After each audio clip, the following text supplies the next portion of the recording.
McDonald's has entered a Minecraft movie universe, and Grimace, Birdie, and Hamburglar just spawned as new collectibles in the overworld. Now for a limited time, you can get one of 6 McDonald's collectibles when you order a Minecraft movie meal. Ooh. With your choice of Big Mac or 10-piece chicken McNuggets with spicy nether flame sauce. Available now in a biome near you. Oh, and at your local McDonald's. I participate in McDonald's for a limited time. A Minecraft movie only in theaters. At Sierra, discover top workout gear at incredible prices, which might lead to another discovery. Your headphones haven't been connected this whole time. Awkward. Discover top brands at unexpectedly low prices. Sierra, let's get moving. I wake up, hit 100 push-ups, then I'm at my route. Check on my stocks, see how they looking, then I'm sliding out. When you start seeing your progression, you stop having doubts. And what's the point of having clout if you can't cash it out? True to this game, and I'm a lifer, ayy. Feel like we finna change the cycle, ayy. Welcome back, wealthy people. It is your boy, David Bellard, one half of the Black Wealth Renaissance podcast, your favorite show. I'm here with my brother from another. You already know, my boy Jalen. What's good? What's up, bro? I'm doing great today, man. I can't complain. It's been a great week. How you doing? How you doing today? Man, I'm feeling black-tastic, like you always say. A cool Yes, as a fan sir. in Japan. You know what I'm saying, man? I'm just kicking it. It's a great Sunday. Got some food going in the slow Cool as a cooker. fan in Japan. Are you just saying that because it rhymes, or is it Yeah, actually yeah. supposed to be cool in Japan? Nigga? Just because it rhyme. I got you. I've never heard that one before. Yeah, man. Just because it rhyme, you know what I'm saying? I'm chilling, you know what I'm saying? It's a good Sunday. Got some food cooking, got a little thing going, getting my meal preps together for the week. And ready to have another great pod, as always. Yes, sir. Actually, I didn't cook today. I need to, but in-laws was in Hey, but town. no, get the people an update, man. My boy say he 13 pounds down in one Yeah, I'm month, man. What 13 major pounds shout out to down. Jalen, you know. 13 pounds down in a month. Y'all, I ain't gonna lie. I was down bad for a second. So little segue, little spiel, whatever. So at first I was using this digital scale at home. My homeboys, they've been making me weigh in every week. And then Accountability. something happened and they were like, maybe your scale isn't all the way correct.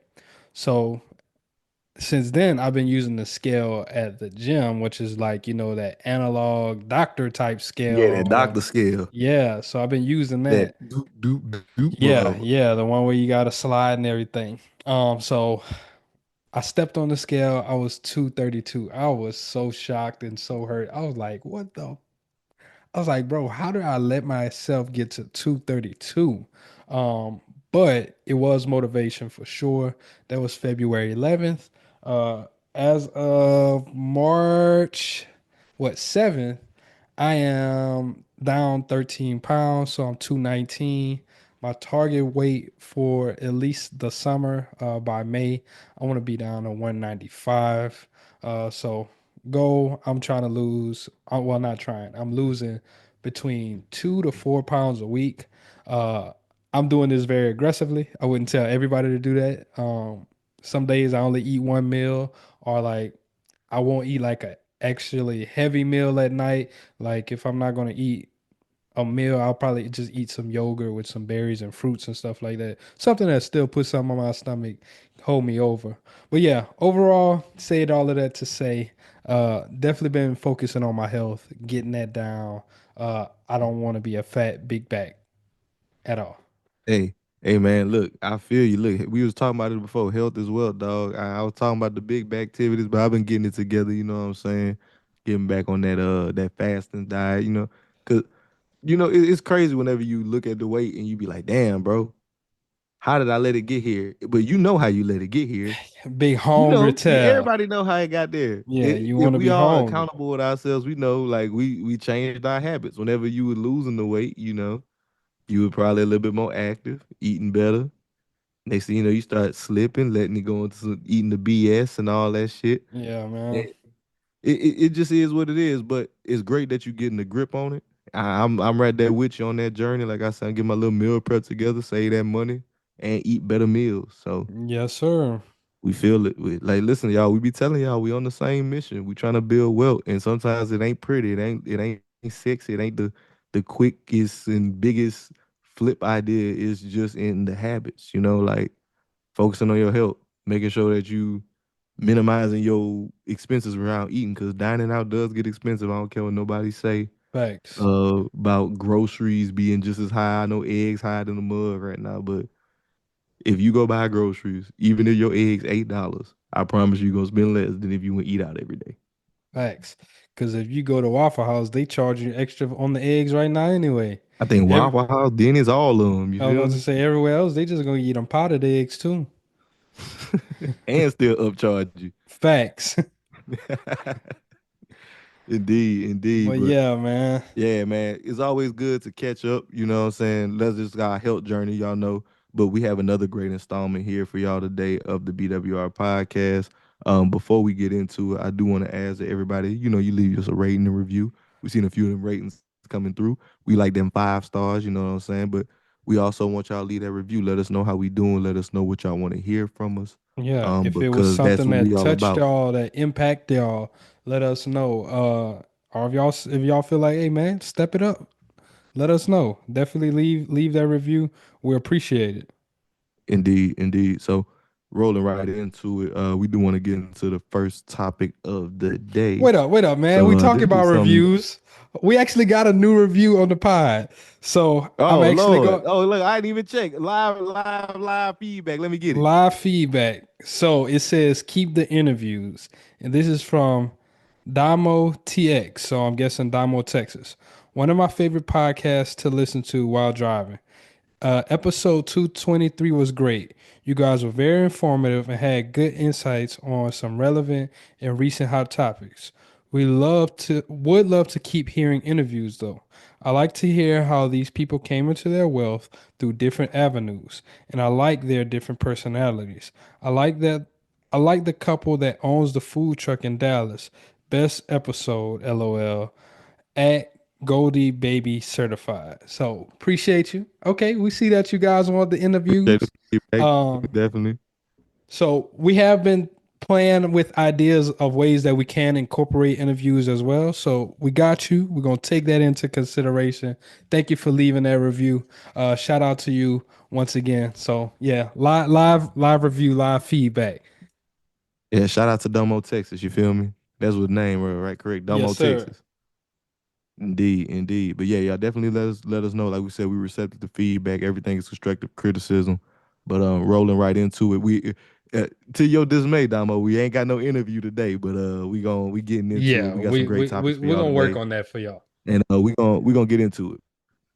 So, like I said, rounding us off, starting us off. So one thing we want to talk about was something that we posted about, obviously, right? And this is that 52% of Americans age 18 to 29 are living with their parents. So that poses the question in my mind, how old is too old? Hmm. How old Yeah. is too old to live with your parents? How old is too old to live with your parents? So like I said, right, approximately 52% of young adults 18 to 29 living with their parents. And this is like an all-time high since the Great Depression. Oh, okay. So, like we understand that times are hard, things are different. We growing up in a different economic environment. We're all feeling the pressures of inflation and the geopolitical uncertainty.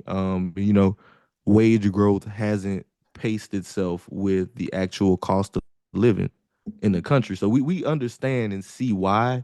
But the question and the reason I pose this question is, how old is too old to stay with your parents? Because at one point, do you believe it benefits or detriments your ability to grow wealth? Hmm. Okay. So I'm gonna be honest with you. I feel like it could actually be a tool to build wealth, if you're doing it properly, right? And why do I say this? So, you just brought up that the cost of living has outpaced the actual wages. Right now, federal wage federal minimum wage is still $7.25. Hmm. Of course, there are states that have higher wages than that, but federal minimum wage is 7.25. Now, there are a lot of states that still go by that 7.25. The state we from, Louisiana, I was about Louisiana, to say definitely goes Louisiana by being one of them. 725. Louisiana minimum wage is still 7.25. So the question I pose is, how am I supposed to move out making $7.25? I'm just gonna do some rough math real quick, right? Let's say I work 40 hours a week times 7.25. You know how much money that is on a check, bro? I know what you're not making more than $800 every 2 weeks. That's $290 for a week. So you're not Times making more two, than $500 after taxes. so times 2 weeks, that's $580 So after every taxes, 2 weeks. you probably After taking like taxes, 98, let's say because with that you're in the bottom tax bracket. Do you know what that 11%. so we're gonna do 11% times 11%. So you're gonna take out $63. So you're making roughly around 500, what, 17 bucks? Hmm. Every So every other week. So so roughly after 517 taxes, bucks a little over $1,000. a month. How am I supposed to move out, bro? Okay, well, there begin. Let me pose the question: This: Why should you think you should be able to move out on that? You're You not. you're not supposed to be. Okay, so okay, when it comes back to the question, right? How old is too old? I like to give my answer on that. My take: Mm. If you're a man that stayed with your family since you never moved out, you never went to school, you never went on your own. By the time you're 23, you should be out the house. Why you feel like Anytime, that? because you need to go live on your own and understand what it's like to take care of your own responsibilities and not live in childhood. Because contrary to popular belief, I think it's a great platform to build wealth, right? Staying with your parents, but only if you're actually building wealth. A lot of people don't do that. They don't take advantage of that opportunity. These young men, some of them are staying with their family and focusing more on their lifestyle than actually building wealth. Mm. They thinking about what they can purchase and how they can look and keep up with appearances instead of stacking this motherfucking money so that they can build wealth. And the reason I say 23 is if you never left the house. After 22, I really feel that like you got 3 years tops to be in your parents' house at a time. If you fall on hard times and you got to go back to mama and daddy house, I don't see no problem with that. But if you're going back to mom and daddy house, you're going back with a plan. We've interviewed way too many people, way too many successful people who have went back to their parents' house, but they went back with a plan. They didn't just sit on their ass and let mom and dad take care of the major bills and indulge in a second childhood. They were here because they understood a mission. They came in with a mission plan and a vision to increase their life. And I think anybody that's living with their parents past the age of 20, 23, that should be your mission. What are you doing? What are you stacking? Are you going to be okay if you need to leave your parents' house? Because if you just indulge in the idea of like, okay, everything's fine, I don't have to pay no major bills. I'm able to enjoy my life and build my money up. What are you going to do whenever you can't live like that anymore? Because it's not going to be forever. You can't be an economic child forever. You have to exit your economics adolescence and go into adulthood and be a contributing member of society fully. Okay. So I hear you on that. Um, some of the things that what I think about is at the age of 23, right? Most Americans aren't hitting their economic stride at 23. Mm-hmm. Uh, I feel like one, they don't have a lot of experience. Once again, let's say you didn't go to college or whatever, right? So that does give you what, 5 years after the age of 18. So 18, 19, 20, 21, 22, 23. It gives you 5 years of experience in the workplace. But because you don't have a degree, are you accounting for them having a trade or anything like that? Or they're just basic bare minimum, So just my is if you're in this situation, you should always be working to improve yourself. If you starting off on the fries and you stayed on the fries after 5 years, that's your fault. That's nobody else's fault. Don't blame the economy for you not being able to live on your own. You never skilled up, you never attempted. And I'm not saying that's for everybody. Some people might be giving their best, right? But I've seen again too many people. I've talked to too many people and been in those situations myself where we've seen it. You can advance, you can grow if that's what your intentions are. But if your intentions are just to get by and enjoy with what you have, again, 23, or if you're coming back after some years on your own hard times, no longer than 3 years before you got like a plan of something. You got to have something to show for it. I just think that again, it's a great tool to build wealth. Because thinking about it, right? I considered moving back home at one point. I came across hard times. You know, my money was down. I wasn't able to take care of my overhead. My overhead became too high, and my lease was up. And I was like, I can just go back and Mhm. stack for like 6 months, and then come back to it. But the reason, and this is part of the reason I feel this way, is because if you go back to being to what's comfortable, to just going back into that comfort zone, you're not giving yourself the challenge sometimes that you really are able and capable of facing and taking on. Like it was a tough time, but it wasn't the end of times. Hard times don't last. Tough people do. Like if you come across hard times and you really are working towards something, things will start working in your favor. Like I said before on the pod, like things work out in the end, and if it ain't work out yet, it's in the end. That's just a mentality and a mindset thing. I think that's a big portion of it. When I say how old is too old, what is your mentality and mindset? I feel like if you become stagnant, that's when it's dangerous. so I guess it sounds like your question is how old is too old to be comfortable living at mom and dad's house, right? Because Yeah, what if there is someone that's like 23, but once again, they're either going to trade school, they're doing something to level themselves up, but they're just not at the point where they can move out yet, right? But they're putting in the plan, they're putting in the work, they're doing all of these things to prepare themselves, but they just haven't hit the markers and the metrics that they need. Because once again, we're going I threw out the numbers for minimum wage. We said that shouldn't be what everyone is actually striving for. You shouldn't strive for minimum wage. I absolutely agree with you on that point. But I also pulled up what is the average rent in US on for homes, right? mhm.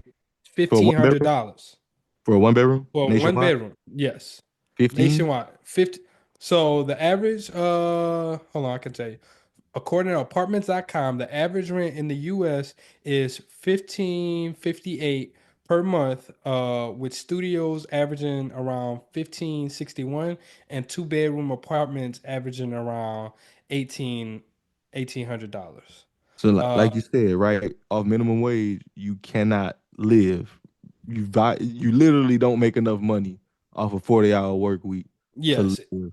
And of course, like some areas, right, you might be able to get in Louisiana, you might could find like a $900 place or $1,000 place, but you won't be in a very good place. You won't be in a very good part of town. Just call it what it is, right? Yeah, and But to the other side, the incomes in those types of states where it's cheaper to live, the mhm. incomes typically are less, so it's all really proportional. And that's what I was about to say. But as well, on the flip side, there are assistant programs and things like that that will help you allow to move in on your own, right?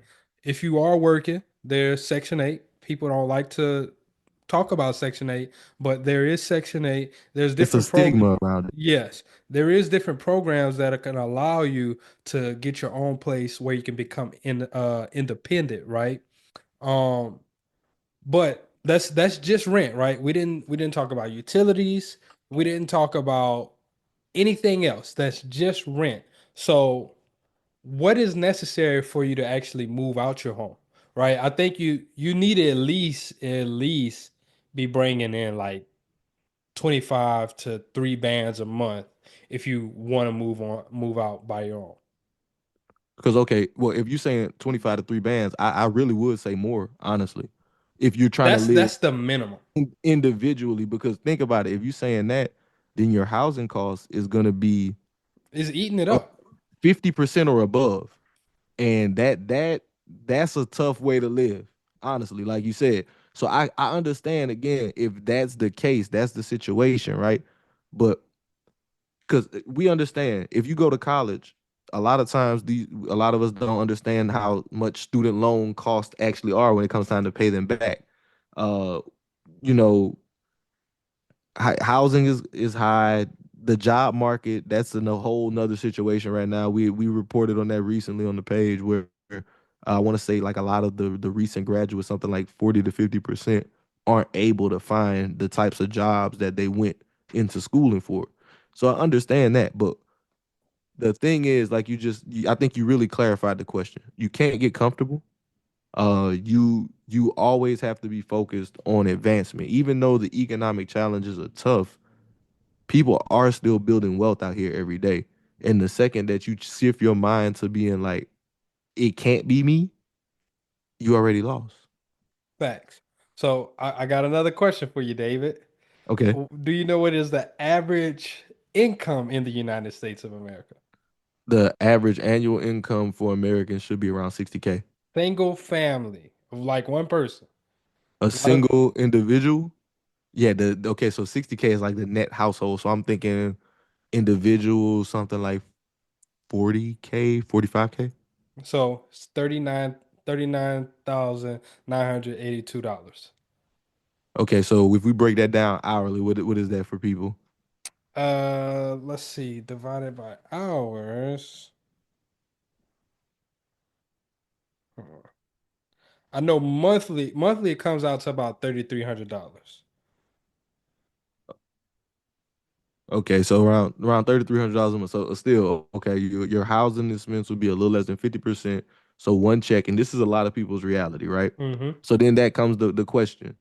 Um, It's about $20 an hour back though. at home with your parents, if you are struggling to get by, would you do it, Jalen? If I would I move back home? Yes. Because I I already kind would. of gave my opinion on it. Yeah, I'm not tucking my tail. yeah, I would. Once again, like you said, you fell on hard times. That was something that me and my fiance had thought about last year whenever I lost my got laid off from the uh insurance adjusting job, right? She just had the baby, so she's not working. I wasn't working. I had money saved up, but forecasting and just like seeing where we were going, I'm like, man, once again, like you said, Everything coming out, nothing coming yeah, back in. our rent, our lease was about to be up as well. So I'm looking at it, I'm like, what should I do? Should we stay or whatever? So me, I'm not opposed to it. I will say I will say this. It depends on the situation of where you're moving to as well, right? Not every household that you're moving into is conducive to what you would like to achieve, your goals, what do you want to focus on, right? There are some households where you might move back into your parents' households and now they want to act like you're under my roof again. You got to follow my rules. You got to do all of this. They about to give you hella chores, all of these things. And I'm not saying you're not supposed to help around the house because you're doing it whenever you live on your own, right? I'm not saying you're not supposed to contribute to the house because once again, you're doing it while you're on. But I do Mhm. think that there is an issue whenever a parent tries to over insert themselves on their child whenever they're grown and they move back in. Like, Mhm. I understand, I'm gonna respect your home, but if I want to come home at a certain time, like I got a key.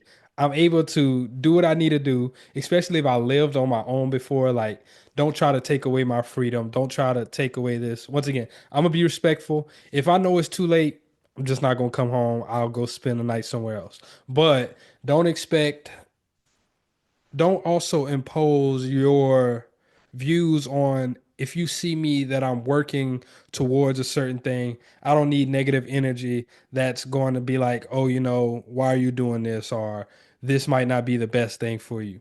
Let me do what I Hmm. need to do so I can get away from the house. Because I'm going to be honest, sometimes parents miss their kids being at home and they kind of do want them to stay there. But something that I said earlier, reeling this back, is it could also be a tool for building wealth, bro. I'm once again not opposed to it because what our plan was gonna be, we'll move back home, stay there for a year, save up for a down payment. So one of the reasons why a lot of Americans are living with their parents is due to the cost of housing, right? What is Hmm. driving up the cost of housing? Low inventory, right? There's not enough homes on the market. There's also a lot of influence. We've talked about this maybe 2 weeks ago. There's a lot of influence from like the big banks and private Oh yeah, equity. private equity, BlackRock. Yeah, So you will private own nothing and be equity, happy. yeah. Private equity now getting into single family homes, once again, making it harder for people to buy first time homes. Also, the price of starter homes has pretty much quadrupled. We made a post about it on the page. I can give you exactly what it was from, hold on, give me 1 second. The average price. So the starter home over the past 7 years, I'm sorry, it's not quadruple, have risen 87% over the past 7 years, bro. Back in 2017, the average starter home price was $157,000. In Hmm. 2024, the average starter home price is $293,000. Damn near 300. Yeah, that's a big difference. I see. So you're getting into a starter home at, like you said, damn near $300,000, right? So the way that I can see this being a tool to build wealth, because whenever I was doing my research on this, there was a young lady. She was like, I could go out and I can go rent a home, but I'm helping someone else. I'm lining someone else's pocket. Why not contribute to my mom's house? She's living by herself anyway. Why not help her pay bills? I'm not helping anyone else become more rich. I'm contributing to my mom get more equity in her home. Whenever she passes, hopefully this house comes to me. So in return, I am helping generate more wealth for myself. And then as well, I'm able to save for my down payment because like we just talked about, housing can be up to 50% of your expenses. So if you're saving up to 50% of your expenses, maybe you are helping your parents with some type of bills or whatever. I still think you need to have some responsibilities if you are living with your parents. Some parents might not accept it, but I think that you should still have some type of responsibility where you are contributing to the house, whether it be you take up an electricity bill, a gas bill, internet, you contribute to groceries, something. I feel like you should do that, even if it's like, hey, mom, here's a little bit on the mortgage, a little bit on the rent this month, something to still give you that sense of responsibility. So whenever you do go back out on your own, you still know what it feels like to have that responsibility to pay that every month. But I think it could be a great tool to build wealth if you're actually stacking up your bread. Like you said earlier, you actually have a plan to get up out your parents' home. You put a timeline on it, like, hey, you speak to your parents, let them know, hey, whenever I'm coming back, I don't plan on being here long. This is my projected timeline. So if that looks like I'm about to work late nights or I'm about to have 2, 3 jobs, I'm doing what I need to do to get up out of here so I can make a better life for myself. I appreciate you guys for allowing me to come back. I just don't think that it should just be like, oh, you shouldn't be living with your parents or you're too old to live with your parents. Because I just feel like every situation is different, right? And then another thing that I think about is I think about other cultures. So I feel like this might be something that's very common in the black community or the American community is us wanting to get our kids up out of the house because once again, we had the kids, we raised them. Now it's time for you to be on your own. But whenever I was doing my research, I looked up Asian countries and European countries. So in Asian countries, it is a cultural norm for unmarried young adults to live with their parents. So you know how you said ours is 52% between the ages of 18 and 29? Hmm. What do you think their percentage rate is? If it's not the cultural norm, then something above 60. 70 to 80% of unmarried young adults live with their parents. And that's in countries like China, Japan, and South Korea.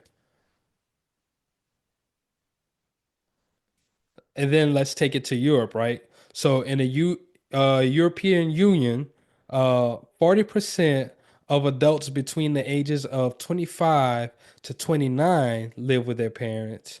And then if you go outside of the EU and you go to like more southern uh, countries in Europe, such as Italy and Greece, over 70% of those young adults live with their parents. So once again, you're going back to the Eastern Asian numbers. And then what I did find was really, really interesting. In Nordic countries like Finland, Sweden, and Denmark, you actually see a rate drop dramatically to 20% or less are actually living with their parents. So I think it's really, really, I think it depends on the culture thing. I think it depends on, once again, what are you doing whenever you're living with your parents? What is your goals? Um, One last stat that I thought was really, really interesting.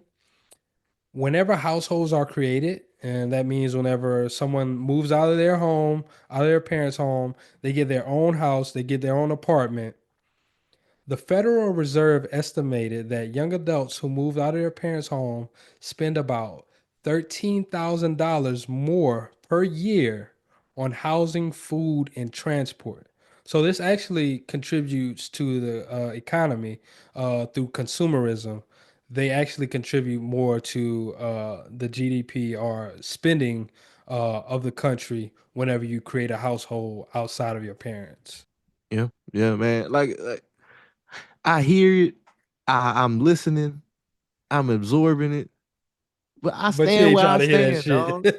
I shit. don't want to hear that shit, bro.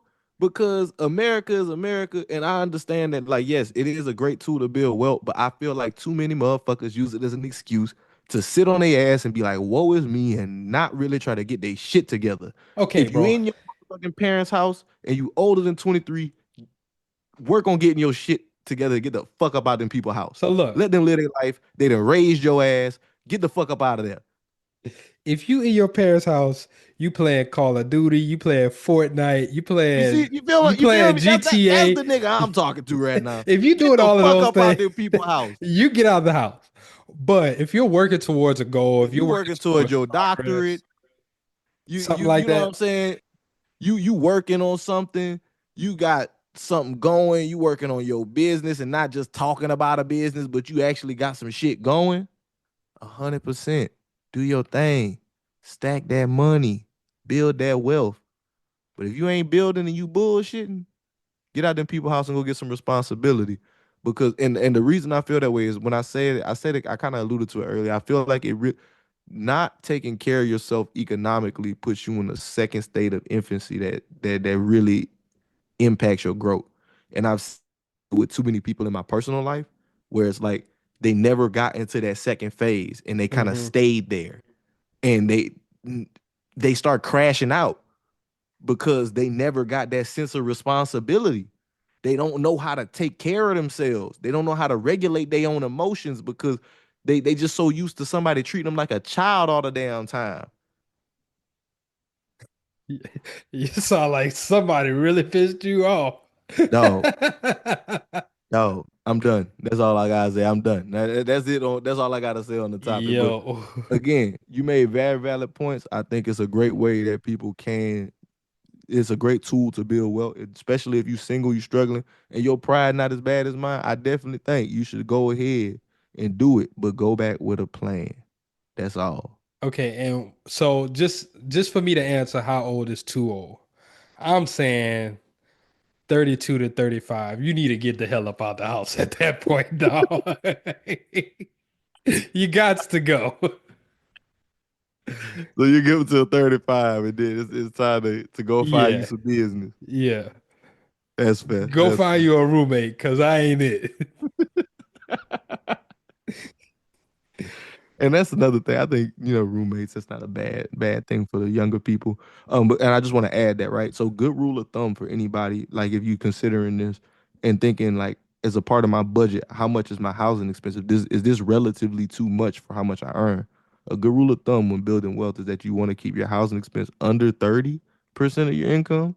I know it's hard for most because of now, but like again, sometimes it does require those temporary sacrifices. Maybe it's a roommate, maybe it's living with those parents until you can save money, skill up. But the goal shall always be progress, not comfort. That's really where I sit. Facts. I will agree with you on. McDonald's has entered a Minecraft movie universe, and Grimace, Birdie, and Hamburglar just spawned as new collectibles as part of a Minecraft movie meal with your choice of Big Mac or 10-piece chicken McNuggets with spicy nether flame sauce. Participate in McDonald's for a limited time. A Minecraft movie only in theater. The spirit of innovation is deeply ingrained in America, and Google is helping Americans innovate in ways both big and small. The Department of Defense is working with Google to help secure America's digital defense systems, from establishing cloud-based zero-trust solutions to deploying the latest AI technology. This is a new era of American innovation. Find out more at g.co/American innovation. Now, my brother. Now, on the flip side of this topic, right? This is an interesting thing, right? So, recent surveys and recent studies have found that millennials are building wealth faster than prior generations. Okay. Turn up to So the millennials. March 11th, is actually upcoming. The time of this is recording is March 9th. So March 11th will mark 5 years since the World Health Organization proclaimed the COVID pandemic. Crazy, right? Doesn't seem like it's been 5 years, but since Feel like we then, went through a several hyperloop. sources have found millennials are more wealthy than their parents were at the same age, which is a drastic turnaround from how things were trending going into 2019. So, 5 years after the shutdowns, millennials are building wealth faster than previous generations, with millennial wealth being up 13%, according to Empower, which is a financial app that allows people to invest through them. So that's using their dashboard of people on in their platform. So they've seen on that platform millennials wealth grow 13%. Okay. So according to Federal Reserve data, right, in 2019, millennials' net worth was $3.94 trillion collectively as of Q3 2019. As of Q3 2024, that has grown to 15.95 trillion. So it is more than quadrupled, or well, nearly quadrupled since the pandemic, which is outstanding, right? So That is. maybe people staying with their parents have something to do with that, like reducing them housing costs. I can talk about shit, but I can say, hey, maybe that sacrifice to help get ahead. So right, what is the cause and how did this happen? So a lot of this growth is reliant upon the fact that millennials are participating in the stock market earlier than prior generations, compared to baby boomers and Gen Xers. Baby boomers on average started investing around 35, Gen Xers around 32, and millennials started around 25. Gen Z actually started even earlier. I think the average Gen Zer is, I think the number was around 19 or 20. They're starting So to as invest as at people are getting 19. younger, they're investing earlier, which is a great thing because as we've always shared on this platform and we talked about last week, time in the market trumps timing the market every time, right? Compound interest, baby. Compound interest is your greatest friend. If you want to really build wealth, you're not gonna try to out trade the market. You're gonna invest in the market for long term growth because, as we all know, you can look at every hedge fund and major major stock trader, most of them aren't actually beating the index fund. Hell no. Not over a 10-year period. They might have 1 year where they get up on it, but it's not going to happen over a 10-year period. So if you're investing with the right time horizon in mind, it definitely makes Unless you sense. Nancy Pelosi. So in addition to stock investing, right, another thing that contributed to this growth in millennial wealth is the rising real estate values. So we kind of just talked about that, the starter home prices increasing. Well, From on the it, flip side, let's talk once again. What was that timeline? it went From around, I think you said around 2019, right? 2017. 2017 was when the starter homes were 157. So Okay, 2 years and after that, up until 2024, it's 293,000.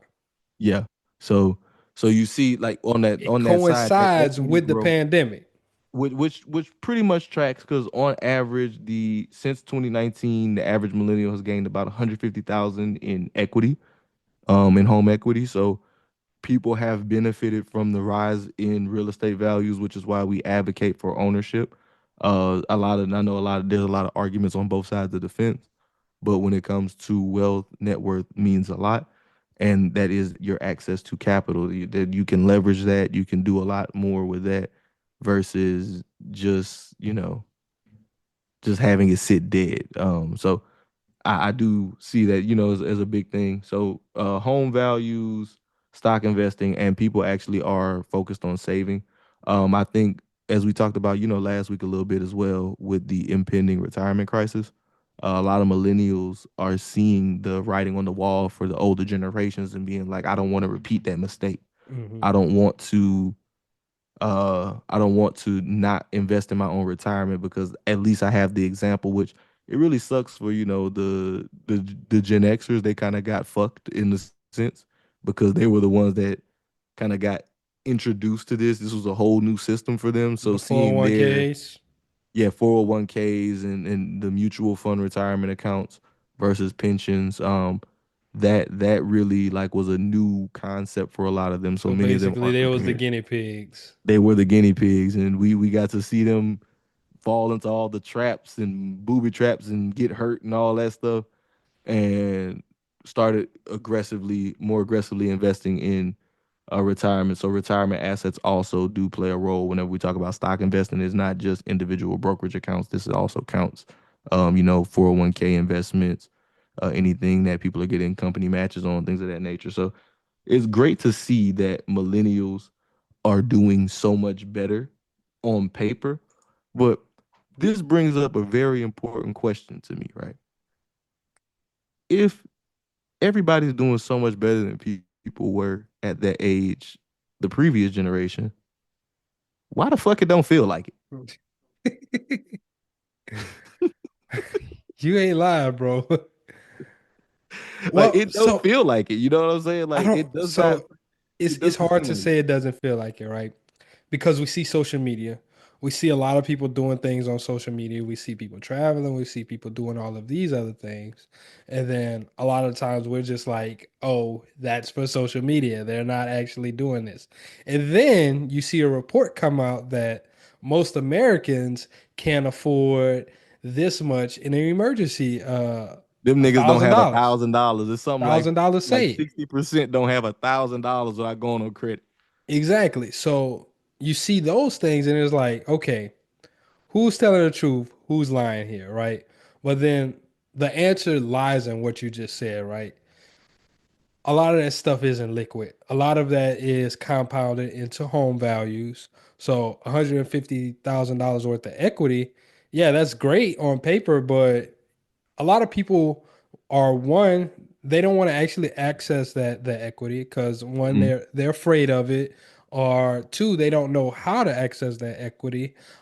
Three, if they do access it, are they actually going to use it to make more investments, or are they going to use it to live a lifestyle? That is a very important question, but I don't think any of that should deter people from wanting to build their net worth. I understand cash flow is king, right? We all want to see that dollar amount that we monthly take in come in, go up. Mm-hmm. But whenever we think about the wealthiest people in the world, this is how they're wealthy too. Like, We hear Elon Musk is worth $400 billion, but how much of that is Tesla stock? How much of that is stock in his company that's not actual liquid capital?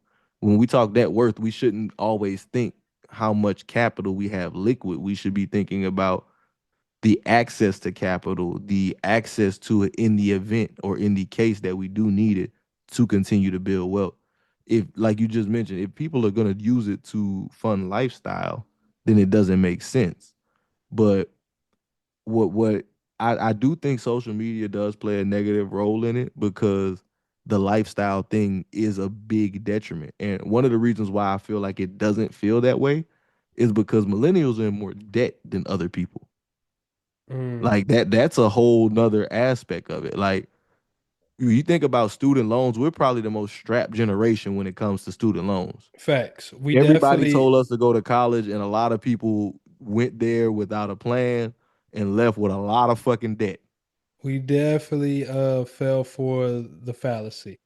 Like, and it's not that college isn't a viable route. I don't want nobody to think that. But if you're not going into a route where you have a direct degree program that's gonna be something that you can get a job in 4 years, or have a plan to get a job after masters, like a lot of people go in and get. It was astounding to see how many people got general studies degrees. Bro, for graduation time, you be like, damn, they Bro, got a general at study. your They got a, graduation, nigga, I was I there. know, I I said, know. God damn, there's a lot of people graduating in general studies. So you came Yes. 4 years and wasted all that fucking money for I what? wasn't one of them He guys. wasn't one of them, y'all. Marketing. I remember, my brother. My boy picked the lane. But I'm saying, right? So if you go in there with no real end, right? And accruing that debt, and then on top of that, a crazy stat that I just can't believe it. Uh, According to Linden Tree, a survey by Linden Tree, the average millennial client carries 30K in unsecured credit card debt. Shit. So that's 30,000 not in the average credit millennial. card This is debt? the average Linden Tree client, right? But it's 30,000 in credit card it, debt though? it speaks to the generational thing. And we talked about it before, how credit card debt is at like an all-time high. A It large is. portion of that is accounted for by the millennial generation, people between the ages of 26 and 44. That those are the people that are, like Man, I they gotta said, say G's something, are bro. also, I gotta say something, bro. what's that? Y'all gotta stop with the credit hacks, dog. If y'all not paying this shit back, if y'all just running up credit cards and y'all got 30K worth of debt, y'all gotta chill out. You gotta cut that credit card up, throw that shit away, burn it, do whatever you need to do. Get rid of it. Do that trick 30 like what Irene told us a few years ago. thirty Put thousand in put that credit bitch in card the debt. cup, You know put it how high that underwater, and interest, put it in the freezer. you know how high that interest rate is? 25% APR. Bro, on 30,000, Yeah. you're never So that getting out of it. unless you dial down your lifestyle, because the only reason you end up in 30K of credit card debt is if you outliving your means, right? It ain't that many damn emergencies in the world. You can't tell me that it was just such a hard time for everybody. Nah, nigga. Nah, nigga. You was on a trip that you couldn't afford. You Yeah. was paying for some stuff that you probably shouldn't have been paying for. Dial it down. Y'all gotta chill out. Like It's you crazy. It's crazy that so I gotta ask this then. Where is most of this wealth being generated from then? so again, the wealth is coming from, ownership. People are using debt to secure these No, things no, for no. ownership. My question is who? Oh, Who like is who is wealthy? So that is an interesting point, right? So it doesn't. Another point why it doesn't feel that way for most people is because nearly 70% of the wealth of millennials is concentrated in the top 10% of earners in that. So like, and that's a stat that comes from inequality.org. So that, and they're a nonprofit that tracks wealth disparity. So that's part of the reason too, like not everybody is also participating in this. As they say, a rising tide lifts all boats, but as we've seen increasingly since the 70s, that hasn't been the case, as wages have ran away from the the actual cost of living. Well, cost of living has kept going up while wages have kind of stayed stagnant, as we were talking about in the first segment. But Damn. So 10%. But I guess that just speaks to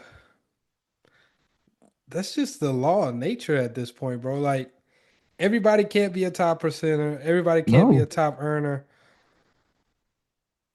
And it sucks because you got a lot of the majority is always the people who lack or the people who are on the bottom. But the question that it just opens up in my mind is what do I have to do to get to that top percent? that's a good question. What do I have to do to make sure I'm getting my piece of this pie? You feel Yeah. me? And the answers are what we already discussed. You should be investing.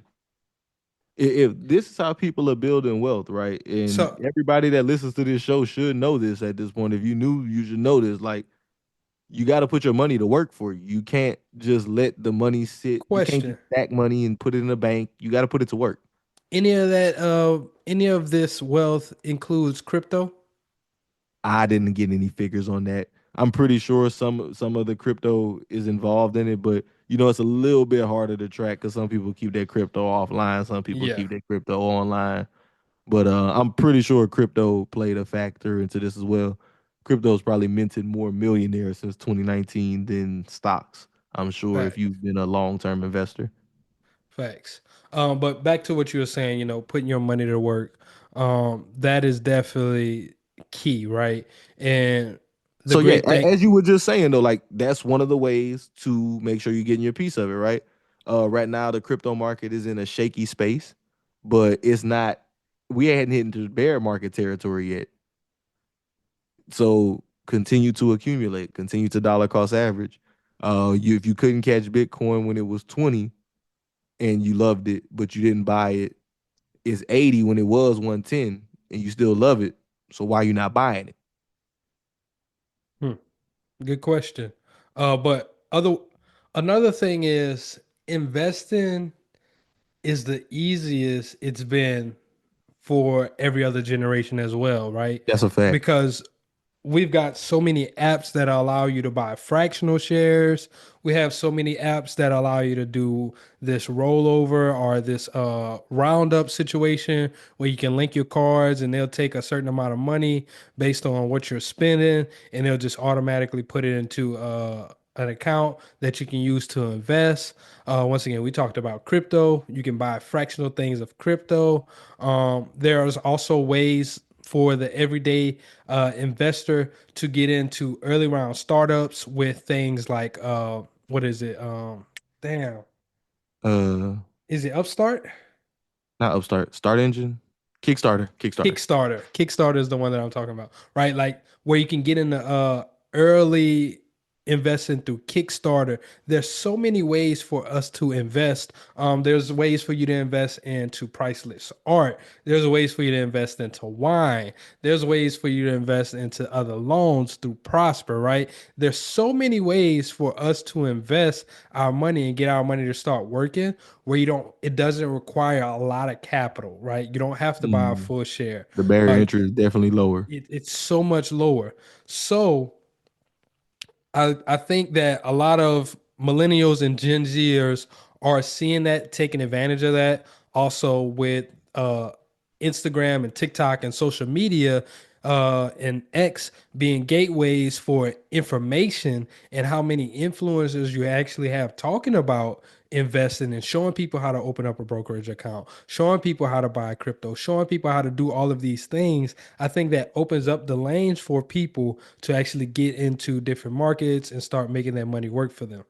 But another thing that you talked about was your 401k. One of the easiest ways for you to start investing as well is through your job, through the 401k, get that company match.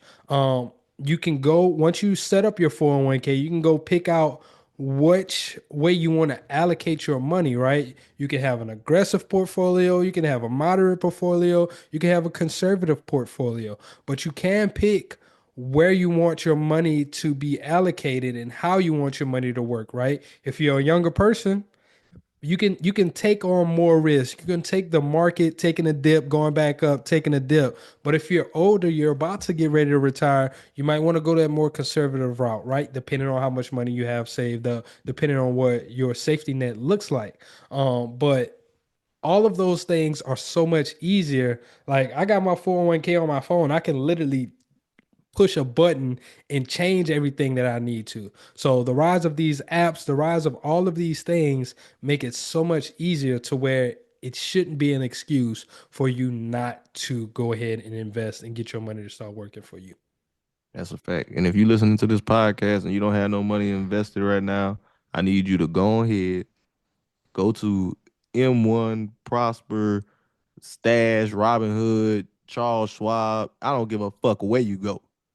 You can buy fractional shares on all of them. Whatever Facts. you got, I don't care if it's only 10, 15, $20. I'm glad you mentioned this because I seen a take on a podcast that's getting like really popular. And I sometimes I agree with them niggas, but this one they really was off base. They was like, niggas shouldn't invest in stocks until they got $10,000 saved. I disagree with that. I disagree with that too. I strongly disagree with that because whatever you at the bottom and you trying to stack your first 10K, I do think 10K is a great milestone to save toward, right? But I need people to understand mentally how investing works because a lot of times we want the quick flip in our community. And whenever We you treat start investing investing, like drug dealing, bro, and that's not how it works. that's not how that shit work. You gotta let that shit sit there, forget about it, and you come back 2, 3 years later and you be like, what the fuck? Whoa, nigga, I should have put more money in this. That's how investing's supposed to work. Not, hey man, I hit it big on this one. Man, I was about to hit it, and then next thing you know, I lost it all. That shouldn't be how investing work. It's gonna be more progressive than that. Hmm. It's not gonna be so radical. It's not boom or bust. It's not feast or famine. It's slow, consistent, progressive. You see So it go up over time. something I also want to add is investing is also a skill, right? It's something that you have to practice all the time. So let's say you are that person who saved up 10K, waited to get in the stock market, right? You invested that full 10K, stock market goes crashing. What And is you pull what I was just about to say, what is the beginner investor immediate reaction? I lost my money down. This is a scam. Let me get it back before it go down further. Wrong mentality. Exactly. Right idea, Where wrong execution. Whereas if you're a person who was dollar cost averaging, or you started just by putting these $50 in, and you have time in the market, now you've went through different market cycles, right? You went through a bull cycle, you went through a bear cycle. You've seen what economic drawdowns do. You've seen every quarter what it looks like whenever earnings are reported. You see what bad news does to a stock. You see what good news does to a stock. You see what economic news does to a stock. You see what it looks like whenever it comes out that we are doing When less the Fed jobs. cutting interest rates. Yeah, Fed's cutting interest rates. Or we have a report where it says, hey, we actually added less jobs to the market than this. You're able to build those skills, and now you're able to build up a tougher skin in the market to where now you can route it out. And like you said, bro, you're able to get in that compound interest at an earlier point. You're able to just grow your money longer. So I wouldn't say you should just wait until you have a certain amount. I think just starting is the most important thing. As long as you get started, as long as you can start building those skills, as long as you can start getting into the market at any point that allows you to start, whether it's $5, I don't care what it is. If you just save and you buy every week and you just buy a ETF that tracks the S&P VOO. 500. Yeah, you Buy buy a VOO. VOO, Lowest $5, index. Yeah. $5 of it. Every week, every 2 weeks or whatever you can withstand. I think the best option for you is just to start where you can start. Facts. I'ma always stand on that. Like I don't think it's a scam. I don't think it's foolish for anybody to get started investing. That's the best way to show you how it can really work. Even if you start buying in a time like now where it's a lot of uncertainty, things are at all time highs, shit like that. If you just buy it and have the intention of holding it for 3 to 5 years, 5 to 10 years, you can't go wrong. Facts. You can't go wrong, especially if you buy index funds. Yep. So speaking of markets, right? This is something that also has bubbled across me interest recently, and it caught my interest. A lot of people are starting to talk about the auto loan industry. Have you been hearing about that? About the auto loan industry, like just how people are over leveraged. I was never really a runner. The way I see running is a gift, especially when you have stage 4 cancer. I'm Anne. I'm running the Boston Marathon, presented by Bank of America. I run for Dana-Farber Cancer Institute to give people like me a chance to thrive in life, even with cancer.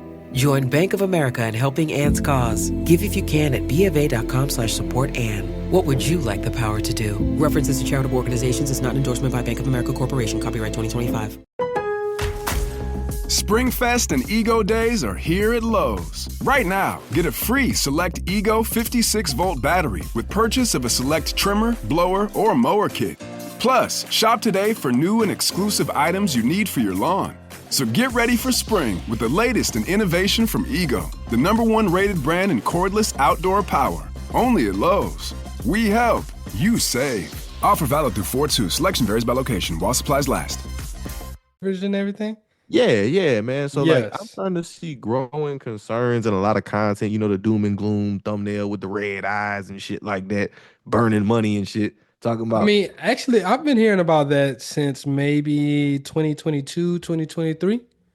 exactly right. I kind of same right. People been saying this for the longest, and they're talking about this auto loan bubble being the trigger for the next recession, and that's something I just kind of want to talk about because I think that it is kind of it it may or may not, and just let's get some context to it and see what y'all think, right? I want to hear from everybody on this one.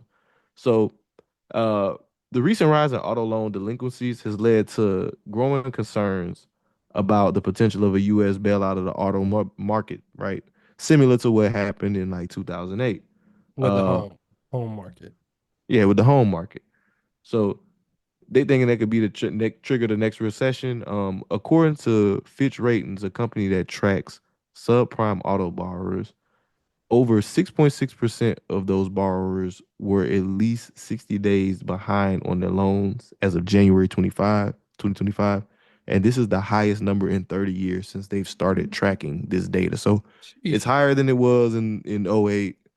And you're starting to see an increase in people defaulting on loans on their cars.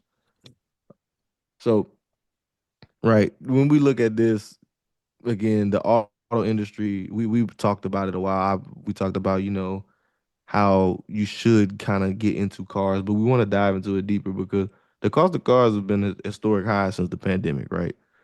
During the pandemic, the car industry experienced some supply chain shortages, and prices did what prices do. When prices go up, they go up like a balloon, but when they come down, they fall like a feather. Things have gone up fast and they're not going down. And even though some of these supply chain issues have been resolved, we're still facing the same kind of environment when it comes to car purchasing. So since 2019, before the pandemic, the average car prices increased about 25%. So Is you're that paying yearly or that's just over these past over 5 years? over these past 6 years, 5 years. It's been increased 25%. So if a car costs 20K then, it's gonna cost 25 now. Gotcha. Excuse me. But yeah, like with that, we've been seeing these car prices go up, and I can see it as cause for concern because of how many people are over leveraged on their car. So during this same time, right, banks started allowing and lending, they started doing stuff that they wouldn't do before, right? Historically, whenever you were purchasing a car, you would come in with a down payment, and your down payment would be your equity in the car. So the bank would loan you the remainder of the portion so that you would just be financing. If you bought a $10,000 car, you put 2,000 down, you finance the 8. Mm-hmm. What banks started doing during the last 5 or 6 years is lending actually above the value of the car that you currently had.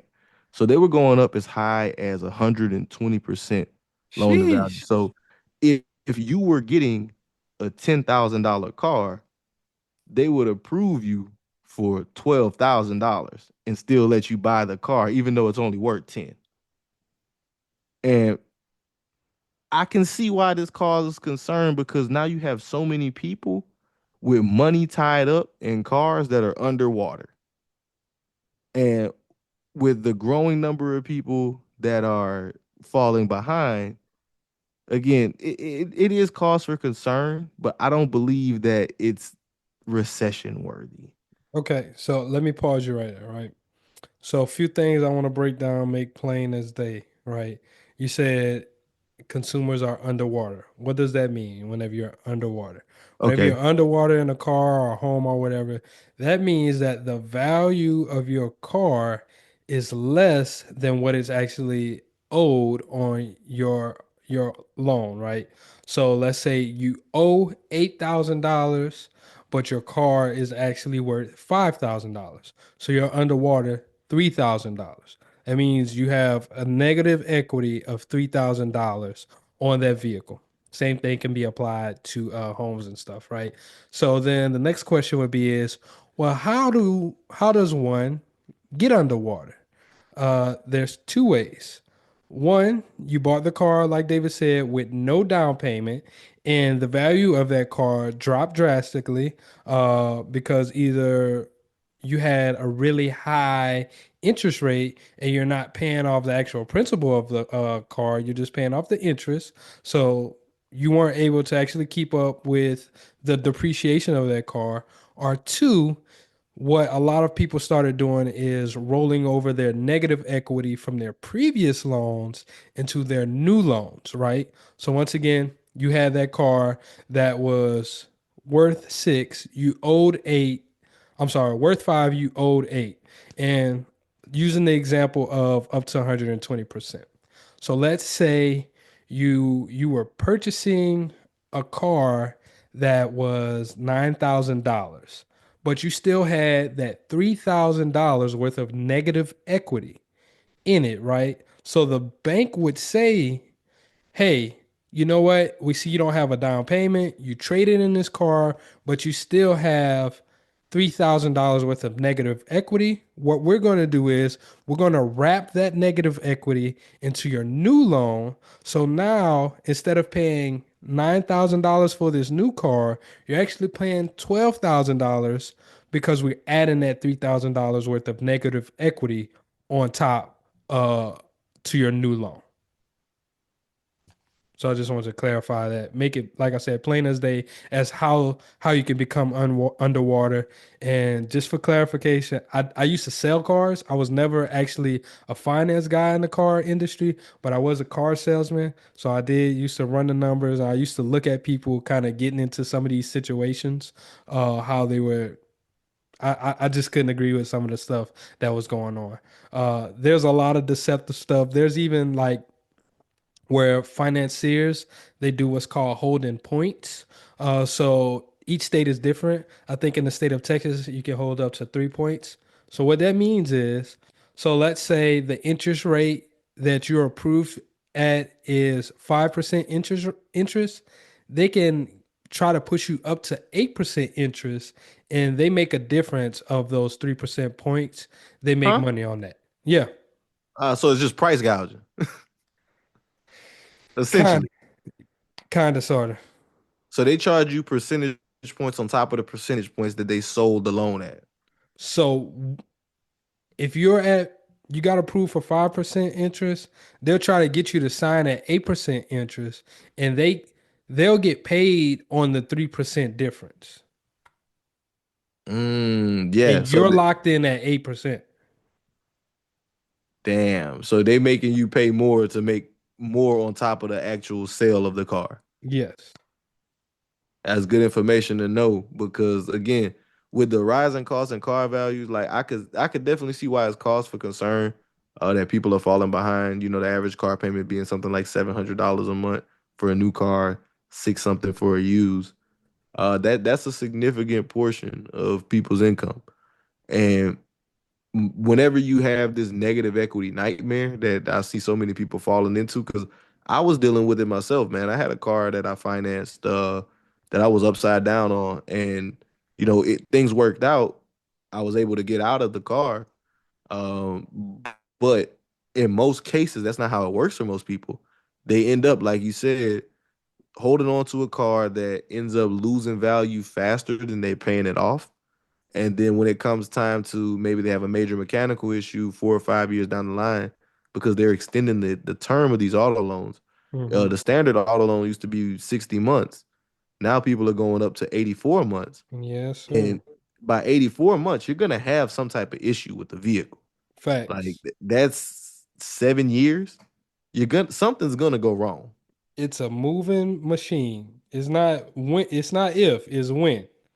So one thing I wanted to give to people that that may be in that situation, that's something that I was considering, is while it may not be ideal, one way to kind of, if you want to get out of that negative equity, you want to get out of that position, and you're really underwater, you can actually get a lease and roll the negative equity into the lease, and then while it may increase those payments for that, you wouldn't have that same maintenance overhead if you're in an older vehicle, you're one of those longer contracts. You wouldn't have the same maintenance overhead for any major mechanical issues, but you would be able to get out of that equity by the time you're done with your lease contract. And then if you wanted to move into purchasing something else, I would suggest saving and purchase a cash car instead of financing at any other time. I think that is always going to be what I'm going to be an advocate for when it comes to purchasing a car, just because, again, it's a depreciating asset, it's a wealth killer. So investing, getting a loan and financing something that's gonna inherently lose value is crazy to me. Like whenever we think about how we've normalized that as a part of culture, and when it comes talks about that recession idea, right? I can see why it fosters fear because how much of a necessity a car is in America. Like you gotta have a car to get around. You gotta have a car to pretty much make sure you can make it to and from work to make money. So with it being such an integral part of things and people being so upside down and getting to the point where you're defaulting on payments on something that you actually need to go make money, it shows that things are getting rough, but I don't think it's big enough because, like, for comparison's sake, whenever we talk about the auto loan market where it is now, I mentioned earlier that 6.6% of subprime borrowers are past due. When we look at the 2007, 2008 mortgage loan crisis, it was 16% of people that were behind on their mortgages in '07, and by the peak in '08, it was a quarter of people. So it's a much larger percentage, almost 5 times as much. So I got a few things too. I don't think that this will trigger a recession unless they didn't learn their lesson from the subprime, uh, what they were doing with the subprime loans, right? You remember what they were doing is they were doing these mortgage-backed securities where they were Mhm. taking a lot of these subprime mortgages, collateralizing them all together and passing it off as a highly rated security. So basically taking all of these loans, putting it together, and then selling those loans to somebody as, oh, this is a high secure loan, this won't default, and then not realizing that this was the game that was running from like maybe 15 10 to 15 years while they was doing this, and then you have a collapse because now uh all of these subprimes loans are starting to default. So if that's what's happening, if they are collateralizing these, or if they are turning these not a mortgage-backed security, but an auto-backed security, where now they're selling all of these auto loans, packaging them together, making it look more presentable, and now then people start to default. I can see that causing concerns or causing some type of trigger in economic collapse. However, I don't think that's happening because a lot of I So I so I they haven't really. actually are there Don't are tell me, man. auto asset backed securities. As you were talking about, I was like, let me Oh look this up. man. So there are auto asset backed securities, but I'm not sure of how they've performed over the years. But it, like you said, if it is a situation again where they're pulling the wool over eyes on saying, hey, these are great, everybody should have them, and then turn out it's a piece of shit. That could definitely be the case. That would be terrible if it's auto-backed securities and it's a lot of subprime auto-backed securities being passed off as prime or super prime securities. Then there's going to be a cause for some concern, right? Where people are buying these things, people stop paying their loans, then the banks and the lenders start calling up on these, hey, we need our money. People can't do it. Then you're just gonna have a whole bunch of cars sitting at Copart, IAA, things like that being auctioned. Who's buying them? Then I can see that starting to get tricky and triggering a slippery slope. One thing that I did look up though, whenever we were talking about this, I looked up what is the actual auto loan debt value in the US. So it's $1.655 trillion, and this is according to Y charts. Y'all can look that up. It's another financial um, tracker where they track different things. But basically, across all auto lendings right now, it's $1.655 trillion locked up into auto loans. So depending on how many of that is subprime, and then I also looked up those ratings. What does that mean to be subprime, non-prime, all of those things. So I kind of want to give that to the listeners. So a subprime borrower is anyone that falls in the credit rating of 501 to 600. And typically they're issued a auto loan on a loan at about 13.8% currently. And a used car, they're getting charged 19.38%.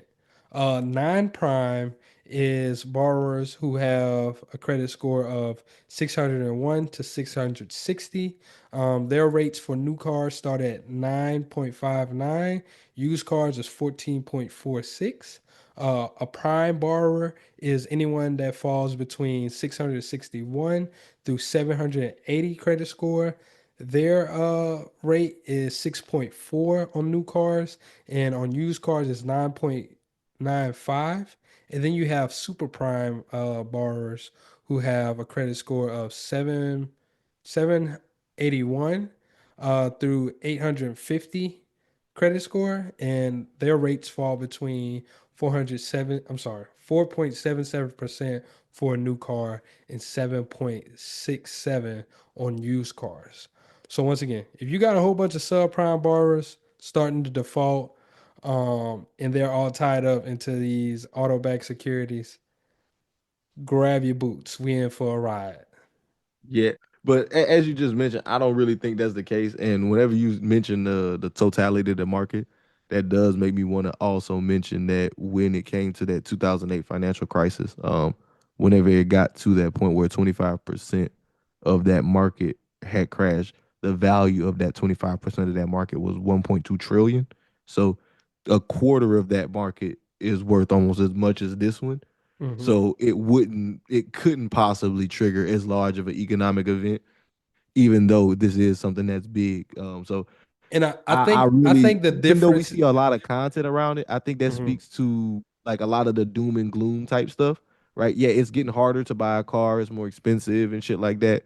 But I think a lot of pessimism is around the idea of a recession, and I don't think that would be the trigger. We got other shit that would actually be the thing to trigger it. I do see, the weakness and things that people are concerned with the economy when it turns about, the job growth slowing down and companies forecasting less growth and stuff like that. But I don't think that this would be the trigger either. So And once again, I think the difference is with housing, the role that housing plays in the U.S., right, is once again, you're foreclosing these assets. Now the bank is owning all of these assets. Houses are just sitting there. And then it also triggered a lot of businesses going out of, a lot of businesses to go out of business, bankruptcies. Uh, Most notably, Lehman Brothers, one of the largest lenders went out of business, right? Then it just triggered a shockwave through the industry. So let's say something like Capital One or I'm trying to think of another large lender, Capital One or maybe like a Navy Fed or something like that. If they declare bankruptcy because of auto loans, then it's some shit. yeah, yeah. One of the major financial institutions. Yeah. But as of now, I don't think it's super cause for concern. I don't think that's gonna be the next big trigger. So whenever you see one of those videos, just let them know Black Wealth Renaissance told you. Tell them niggas stop fear mongering and getting you scared for that one, because I But don't think that's the y'all one. also need to learn how to buy y'all cars too. I was talking to David about this yesterday. So what as a former car salesman, what consumers normally focus on is the monthly payment of the car, right? Whenever you're going to purchase a car, you need to negotiate the actual price of the vehicle. Don't negotiate the monthly note of the car. You need to negotiate the price of the vehicle. If they're telling you that this vehicle is selling for $24,000, and then they come back and tell you, hey, I can get you in this vehicle for $480. And you'd be like, well, I actually wanted to just pay like $350. And then they go finagle the numbers and you see your term go from 60 months to 84 months. They didn't drop the value of the car. You need to be negotiating on the value of that car. You need to say, okay, hey, either you're giving me more money on my trade to take off the burden on, how much this car is going to cost, or you need to be taking off the actual value of that car. If that's $24,000, how can I get it down to 20,000? Right? You need to be figuring out those things instead of just worrying about the actual note that you're paying on the vehicle. Mm. Eh, One last thing I want to add to that, just for tips in terms of managing for the people that are financing cars. The one that they gave us a couple years ago, man, my boy Tim gave us, Yes, paying sir. your interest back, paying your interest on your car daily, going and reverse engineering and calculating or contacting your lender and asking what is the daily charge for interest on my car, and having that pay automatically drawn from your account on a weekly basis, that can drastically reduce the timeline that you have to pay your car down if you still continue to make your regular monthly payment on top of those interest payments, which a lot of times, I mean, if you break it up over a month, it might break out to be 25 to 30, $40 a week. So you that additional $20, $30 a week over the course of 2, 3 years can shorten you from paying a car off in 6 years to paying it off in 3 years. That So shit sure do work, bro. you did it for your truck, right? Hell yeah. That shit Yeah. took some months off of my truck for sure. Just and because you didn't start it right away, like, No, and I, I that's didn't know I didn't know yeah, you about didn't it know it right. at the time you first got the vehicle. So if you are financing and you are getting it, that is a way to minimize the long term cost of it for you. Indeed, indeed. But Jalen, my brother, I'm looking at it, man. I think we didn't hit a couple good topics. You Yes, want sir. to go Uh ahead and wrap this one up? yeah, we Or can wrap this one up. We can save the other topics for the next episode. I think we got some good topics for the next one. Would love to hit those, but like you said, uh we're coming up on time. I don't want to make this too long for the people. And indeed. it's getting kind of late for both of us as well. Yes, indeed. Yeah, we burning that midnight oil, getting it, man. But Yes, sir. Damo, Texas, man, we might have a little surprise for you next time on the next episode.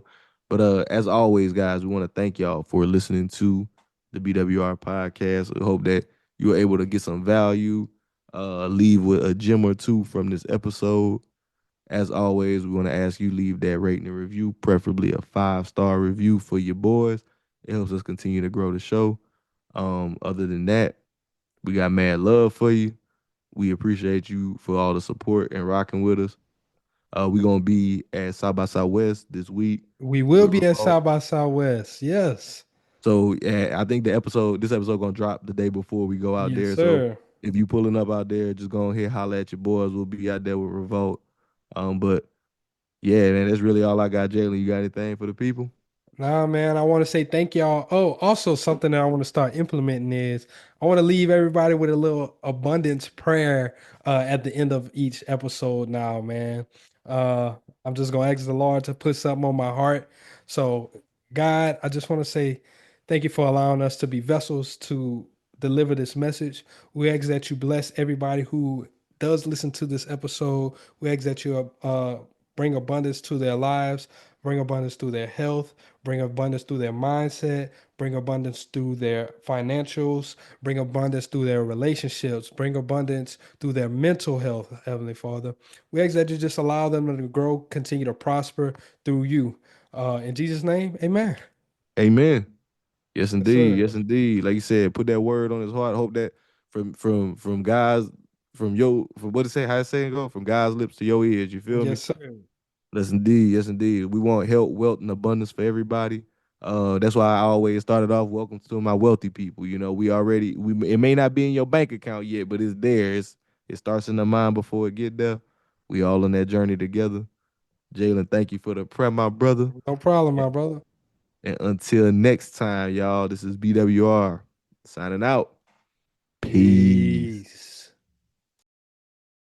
McDonald's has entered a Minecraft movie universe, and Grimace, Birdie, and Hamburglar just spawned as new collectibles as part of a Minecraft movie meal with your choice of Big Mac or 10-piece chicken McNuggets with spicy nether flame sauce. Participate in McDonald's for a limited time. A Minecraft movie only in theaters.